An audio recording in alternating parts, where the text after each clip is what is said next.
Hi student, आज हम लोग क्लास 6 का एक बुक है, किताब है जिसका नाम दिया गया अभिव्यक्ति हिंदी पाठमाला 2। आज हम लोग ये डिस्कस करेंगे जिसका पाठ 1 जो है वो सवेरा। ये पुस्तक आपका थर्ड लैंग्वेज बोल करके जो बुक है ना उसी में आता है। तो आज हम लोग उसी में से पाठ 1 जिसका नाम दिया गया है सवेरा, वही सवेरा के बारे में हम लोग सबसे पहले समझने की कोशिश करेंगे। सवेरा का अर्थ हम लोग बढ़िया से जानते हैं, जिसको हम लोग एक तरह से सुबह कहते हैं। अब ये जो कविता लिखा गया है, खास करके इसको लिखने वाले जो है ना वो द्वारिका प्रसाद माहेश्वरी जी हैं। कौन है? द्वारिका प्रसाद माहेश्वरी जी हैं। कहते हैं इनका जन्म जो था वो 1 दिसंबर 1916 को हुआ था। 1916 में 1 दिसंबर 1916 को हुआ था। इनका जन्म कहां हुआ था? रोहता बोल के एक गांव है जो आगरा में पड़ता है, और ये आगरा कहां? जो उत्तर प्रदेश के अंदर में। तो यहां पे इनका जन्म हुआ था। फिर इसके बाद इन्होंने बहुत सारे कविताएं वगैरह भी लिखी, कहानियां वगैरह भी लिखी, जिसमें खास करके बाल कविताएं बहुत ज्यादा उन्होंने लिखा था। इन्हीं बाल कविताओं में अगर हम लोग नाम देखें ना तो कहते हैं वीर तुम बढ़े चलो, धीर तुम बढ़े चलो। ये कविता था, बहुत सुंदर सी कहानी मतलब कविता लिखी गई थी इनके द्वारा। इसके बाद में हम सब सुमन एक उपवन के, ये भी कविता लिखा गया था। हाथी आता झूम के, ये भी लिखा गया था। और बहुत सारा, हमने तो सिर्फ 2-3 का नाम बताया, इन्होंने बहुत सारे इस तरह से कविता वगैरह उसमें वो लिखे थे। फिर इनकी मृत्यु जो होती है वो 29 अगस्त 1998 को हो जाती है। तो ये मैंने एक तरह से कवि का परिचय, लेखक का परिचय मैंने आपको यहां पर मैं ये चीज बताया, बस ये समझने का है। उतना ये आपका परीक्षा वगैरह में उतना ये सब आएगा नहीं, बस आपको समझना है कि ये द्वारका प्रसाद माहेश्वरी जी कौन थे, इनका जन्म कब हुआ था, इसके बाद में कहां हुआ था, फिर उन्होंने क्या क्या पुस्तकें वगैरह लिखी वगैरह ये सब, और कब इनकी मृत्यु हो गई। अब हम लोग जो आते हैं ना, ये सवेरा, सवेरा का अर्थ होता है सुबह। ये कविता के बारे में आते हैं। तो कविता शुरुआत करने से पहले इस कविता के बारे में जो कवि ने खास करके कहा है, यह चीज भी जानना आपके लिए जरूरी है। उसी में से हम आपसे पूछना चाहते हैं कि आप लोगों में से कितने सारे बच्चे जो हो वो सुबह सुबह उठते हो। क्योंकि ये कविता पढ़ने के बाद में ना सबसे पहले आखिर किस चीज के बारे में कहा गया है, वहां से क्या क्या उपयोगी चीजें आपको देखने को मिलेगा, लेने को मिलेगा, ये सब तो हम लोग जब पढ़ेंगे तब समझ में आ ही जाएगा। लेकिन बात यह है कि आप में से कितने बच्चे एकदम सुबह सुबह उठते हो, अपने नित्य क्रिया से पूरा का पूरा काम करके, उसके बाद में कितने सारे बच्चे पढ़ाई के बारे में देखते हो, सुबह सुबह अपने छतों पर में या बाहर में मॉर्निंग वॉक वगैरह करने के लिए निकलते हो। क्योंकि जब तक आप लोग सुबह सुबह उठोगे नहीं, तब तक आप इस कविता से जो दिया गया पॉइंट वगैरह सब है उसके बारे में सही नहीं समझ पाओगे कि आखिर लेखक ने क्यों ऐसा लिखा है। इसके लिए आपको सुबह उठना पड़ेगा। सुबह का जो दृश्य है वो दृश्य आपको देखना होगा। उसी दृश्य को देखने के बाद में आपके मन में जरूर इस कविता के बारे में वो सब सारी बातें याद आने लगेगी जो कवि ने खास करके, लेखक ने खास करके इसमें समझाया है। तो सुबह उठिए, अपना नित्य क्रिया से निपट के, पूरा नित्य क्रिया का अर्थ क्या होता है? आपने जैसे सुबह उठा, अर्ली मॉर्निंग जिसको हम लोग कहते हैं, उठने के बाद में ब्रश वगैरह किए, मुंह वगैरह धोए, नहा लिए, फिर या फिर कुछ एक्सरसाइज वगैरह कर लिए, एक्सरसाइज करके फिर घूमने के लिए चले आए, वहां से फिर घर आए, नहा लिए, फिर नहा धो करके बैठ के पढ़ने के लिए, ये आपका नित्य क्रिया का काम होता है। तो ये सब सारा का सारा चीज आप लोग करो, तब फिर समझ में आएगी कि आखिर ये कविता क्यों कवि ने ऐसा लिखा है। अब हम लोग आते हैं, सबसे पहले यहां पर में इस कविता को ना 4 भाग में बांटा गया है, 4 पैराग्राफ में एक तरह से बांटा गया है। हम एक एक करके पैराग्राफ को पढ़ेंगे बढ़िया से, और एक एक करके पैराग्राफ में से कोई भी जो शब्द ऐसा होगा जिसका अर्थ समझना भी जरूरी है तो वो भी समझाएंगे, और उसके बाद में फिर उसका जो है वो भावार्थ बढ़िया से समझा करके आपको मतलब एक तरह से समझाने की कोशिश करेंगे। तो आते हम लोग, सबसे पहला जो पैराग्राफ हमारे पास में है ना वो क्या है, वो ध्यान से देखो। कविता का जो पहला पैराग्राफ दिया गया है वो क्या है, ध्यान से सुनो। इसमें लिखा हुआ है, आप अपने बुक वगैरह में देखोगे, आपके पास अगर बुक होगा तो बुक में भी देखोगे, और नहीं अगर बुक नहीं है तो मैं वीडियो में बहुत बढ़िया से इसमें लिखा हुआ हूं, उसी को मैं एक एक करके पढ़ भी रहा हूं, समझने की कोशिश करना, सुनने की कोशिश करना। सबसे पहले दिया हुआ है, उदय हुआ सूरज पूरब में, आसमान में छाई लाली, रही न रात न रहा अंधेरा, रही न चंदा की उजियाली। फिर मैं रिपीट करता हूं, उदय हुआ सूरज पूरब में, आसमान में छाई लाली, रही न रात न रहा अंधेरा, रही न चंदा की उजियाली। ये 4 लाइन इसमें कवि ने सबसे पहला पैराग्राफ जो है उसमें उन्होंने लिखा है। क्या लिखा है, ये सब चीज के बारे में एक एक करके पहले आएंगे। कुछ शब्द है इसके बारे में हम लोग जानना चाहते हैं। सबसे पहले उदय। उदय का अर्थ क्या होता है? उगना। ये जो हम लोगों ने शब्द लिखा अभी उदय, उदय का अर्थ हो जाएगा उगना। और उगना का मतलब क्या? एक तरह से प्रकट होना, उगना या फिर प्रकट होना, इसी को हम लोग कहते हैं एक तरह से उदय। तो उदय हुआ सूरज पूरब में, आसमान में छाई लाली, रही न रात न रहा अंधेरा। अंधेरा आप लोग जानते हो बढ़िया से। अब आती है इसमें ना ये उजियाली, ये उजियाली शब्द का अर्थ। तो उजियाली शब्द का अर्थ अब जो हम लोग लिखने जा रहे हैं वो ध्यान से देखना है। उजियाली शब्द का अर्थ होता है उजाला। अब ये 4 लाइन के बारे में सबसे पहले हम लोग समझते हैं। 4 पंक्ति जो कवि ने लिखा है यहां पर में, उसके बारे में सबसे पहले हम लोग समझने की कोशिश करते हैं। कहते हैं उदय हुआ सूरज पूरब में। हम लोग हमेशा जानते हैं कि सूरज जो है ना वो हमेशा पूरब में उदित होता है, निकलता है, प्रकट होता है। एक चीज एक कहावत है लेकिन कभी, और सूरज पूरब में निकलता है और पश्चिम में क्या होता है? डूबता है।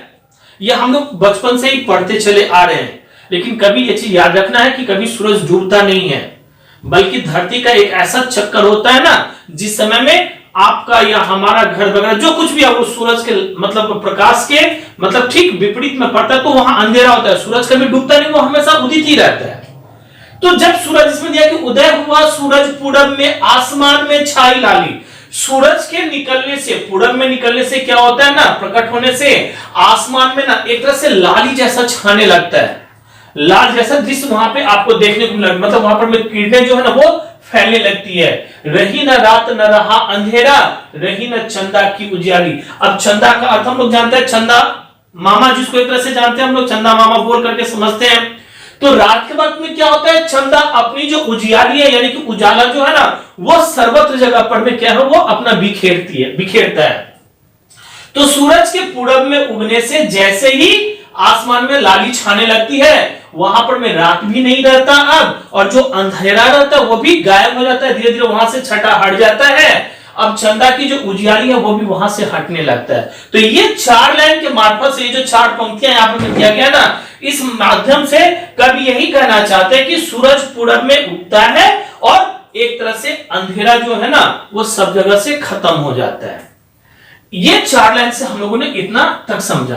अब आते हैं हम लोग अगला जो आपका दूसरा पैराग्राफ दिया गया है उसमें। इसमें दिया कि डाल डाल पर बैठे पक्षी चह चह चह चह चहक रहे हैं, खिले फूल मुस्काई कलियां, सारे उपवन महक रहे हैं। फिर समझने का है इसमें, आपको बढ़िया से सुनिए। डाल डाल पर बैठे पक्षी चह चह चह चह चहक रहे हैं, खिले फूल मुस्काई कलियां, सारे उपवन महक रहे हैं। अब इसमें से भी कुछ ऐसे शब्द वगैरह हैं जिसका जो है सो हम लोग कुछ उत्तर ये अर्थ समझने की कोशिश करेंगे। पक्षी तो हम लोग जानते हैं, जिसको एक तरह से चिड़िया वगैरह कहते हैं हम लोग।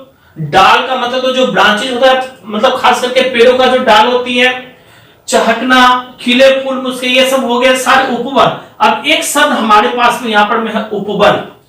उपवन है और दूसरा जो है वो आपके पास में क्या है? महक है। तो उपवन का अर्थ हम लोग जानते हैं बगीचा वगैरह जिसको कहते हैं। उपवन का अर्थ क्या बोलोगे? बगीचे वगैरह कहते हैं जिसको, बगीचा। और इसके बाद में महक। महक 2 तरह का होता है, जिसको एक तरह से हम लोग ना गंध कहते हैं। महक क्या होता है? एक तरह से गंध। लेकिन यहां पर में महक का अर्थ सुगंध दिया गया है। क्या दिया गया है? सुगंध। अब आइए, ये जो बोला गया यहां पर कवि ने क्या कहा है कि डाल डाल पर बैठे पक्षी चह चह चह चह चहक रहे हैं। जैसे ही सूरज पूरब में निकलता है, अंधेरा जो रहता है वो सारा का सारा गायब हो जाता है। गायब होने के बाद में वहां पर में पक्षी जो होते हैं ना वो सब भी जाग जाते हैं। और जागने के बाद में ना वो पेड़ों के डालों पर में बैठ जाते हैं और उनकी जो आवाजें होती है ना, उस आवाज में वो लोग क्या करने लगते हैं, बोलने लगते हैं, चहकने लगते हैं। खिले फूल मुस्काई कलियां, सूरज की लालिमा जैसे ही छाती है आसमान में, वहां से कलियां वगैरह मुस्काने लगती है, फूल वगैरह जो है ना वो भी खिलने लगते हैं और सारा उपवन यानी कि जो बगीचा रहता है ना, वो फूलों के सुगंधों से क्या होता है, तो एक तरह से महकने लगता है, गुंजायमान होने लगता है। तो ये सारा का सारा लाइन से यही चीज हम लोग खास करके जो पढ़ करके ये चीज समझे। दूसरा वाला जो पॉइंट दिया गया है कि पक्षी चहचहाते हैं और फूल और कलियां से क्या होता है, बाग जो है ना वो एक तरह से पूरा का पूरा आपका महकने लगता है। तो इस दो पैराग्राफ में हम लोगों ने इस तरह से समझने की कोशिश किया। अब जो तीसरा पैराग्राफ है और चौथा पैराग्राफ, वो भी उसी तरह से हम लोग उसको डिस्कस करते हैं एक एक करके। अब जो तीसरा वाला पैराग्राफ हम लोग पढ़ने जा रहे हैं, उसमें ध्यान से सुनो क्या क्या दिया हुआ है। इसमें लिखा हुआ है कि हवा बह रही धीमी धीमी, शीतल मंद और सुखदाई, जाग गए हैं खेत बागवन, पेड़ ले रहे हैं अंगड़ाई। ये जो चार लाइन है ना, इस चार लाइन के द्वारा कभी क्या करना चाहते हैं, उसमें आने से पहले हम लोग थोड़ा सा इसमें कुछ शब्दों के बारे में समझते हैं, उसका अर्थ क्या होता है। जैसे एक शब्द है आपका मंद, तो मंद का अर्थ मैंने यहां पर में लिखा है धीरे। फिर दूसरा है आपका सुखदाई, सुखदाई का अर्थ होता है सुख देने वाली, सुखदाई का अर्थ क्या होगा, सुख देने वाली। फिर इसी में आपका एक और शब्द है शीतल बोल के, शीतल का अर्थ हम लोग जानते हैं, इसको एक तरह से ठंडा कहा जाता है, ठीक है। तो ये चार पंक्तियां जो कवि ने कहा है उसमें क्या कहा है वो ध्यान से सुनना है कि जब हवा जो है ना वो धीमी धीमी जब बहने लगती है, उस समय में ठंड और मंद, मंद का अर्थ होता है धीरे, ये और सुख देने वाली हवा जो है ना वो सुबह के समय जब सूरज निकलता है ना, तो लालिमा प्रकट होने से ही हवा जो वो धीरे धीरे इस तरह से बहने लगती है। ठंडी हवा, एकदम सुख देने वाली हवा जो वो सुबह को मिले। इसलिए मैंने कहा था कि आप लोग सुबह को उठिए, तभी जाकर आपको ऐसा महसूस होगा कि आखिर कवि ने क्यों कहा था। तो सुबह के समय जब सूरज की लालिमा एक तरह से पूरब में बिखेरने लगती है ना, तो उस समय में ठंड हवा जो है धीरे धीरे बहने लगती है, सुख देने वाली हवा जो है ना वो बहने लगती है। जाग गए हैं खेत बागवन, पेड़ ले रहे हैं अंगड़ाई। कहते कि उस समय में सूरज की वो लालिमा निकलने से ही सारे खेत कहिए चाहे बाग कहिए चाहे वन, वन माने होता है जंगल, एक तरह से सभी जागने लगते हैं और जितने सारे पेड़ पौधे वगैरह सब रहते हैं ना वो सब एक तरह से अंगड़ाइयां लेने लगते हैं, मतलब उन लोगों के लिए भी सुबह एक तरह से हो उठता है। तो इन चार पंक्तियों के माध्यम से खास करके कवि ने क्या कहा है कि शीतल सुखद हवा बहने लगती है, जहां खेत बाग वन ये सारे जो है ना वो अंगड़ाइयां एक तरह से लेने लगते हैं। अब हम लोग आते हैं अंतिम जो पैराग्राफ हम लोग का दिया हुआ 4 नंबर का, उसमें इसमें कवि ने लिखा है कि कण कण पर बिखरे हैं मोती, कण कण बिखरी है मनिया, कितनी मनहर कितनी सुंदर सुखद सुहानी ये घड़ियां। अब यहां पर में कण-कण का अर्थ है जिसको हम लोग कहते हैं छोटा से छोटा जो तिनका होता है, उसके बारे में यहां पर कवि ने कहा है। तो कुछ ऐसे शब्द हैं, मोती वगैरह तो हम लोग जानते ही हैं, मनिया वगैरह भी जानते ही हैं, लेकिन ये जो मनहर शब्द है ना, मनहर शब्द का अर्थ समझना जरूरी है। मनहर शब्द का अर्थ होता है मन को अच्छा लगने वाला। मनहर शब्द का अर्थ क्या होगा, मन को अच्छा लगने वाला। फिर हम लोग आते हैं सुखद में, सुखद का अर्थ होता है सुख देने वाला। और इसके बाद सुहानी, ये जो शब्द है ना, सुहानी शब्द का अर्थ होता है सुंदर प्रतीत होने वाली। तो एक तरह से इन सब चीजों के बारे में, इन शब्दों के बारे में हम लोग ने क्या किया, तो एक तरह से अर्थ समझ लिया। अर्थ समझने के बाद में क्या होगा, तो जब हम लोग इसका भावार्थ करने के लिए जाएंगे ना, सारांश करने के लिए जाएंगे ना, तो उसमें क्या होगा, दिक्कत नहीं होगा। कहते कण कण पर बिखरी है मोती, कण कण बिखरी है मनिया, मतलब मोती और मनियों के बारे में यहां पे कहा गया है कि वो कण कण पर भी बिखरे हुए हैं, सब जगह फैले हुए हैं। कितनी मनहर कितनी सुंदर, यहां मोती और मनिया तो है ही, इसके बारे में ओस के बारे में भी कवि ने यहां पर में व्याख्या किया है कि ओस की तरह जो ना मोती और मनियों की तरह ओस जो है ना वो कण कण पर में सब जगह बिखरे हुए हैं। कितनी मनहर, कितनी सुंदर, मतलब कितना मन को अच्छा लगने वाला और कितना सुंदर।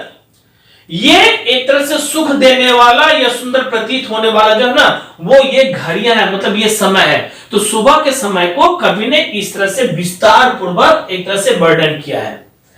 तो अंत वाला जो ये पैराग्राफ था, उससे हम लोगों ने यह सीखा कि हर जगह मोतियों और मणियों जैसे ओस बिखरी हुई है और यह घड़ी बहुत ही सुखद लगती है। इसीलिए आप लोग भी कोशिश करिए सुबह का समय उठने का और वो दृश्य देखने का, तो सही में प्रतीत होगा आपको भी, सही में आपको पता चलेगा कि कवि ने ये जो पोएम लिखा है ना, कविता जो लिखा है ना, वो इसी के बारे में दिया गया है। तो ये आपका पूरा का पूरा 4 पैराग्राफ जो था वो पोएम यानी कि कविता आपका कंप्लीट हो गया। इसके बाद में हम लोग अगला जो वीडियो आएगा वो वीडियो हम लोग प्रश्न जो है आपके एक्सरसाइज में उसी से रिलेटेड जो भी रहेगा आंसर वगैरह वो सब करेंगे। ओके।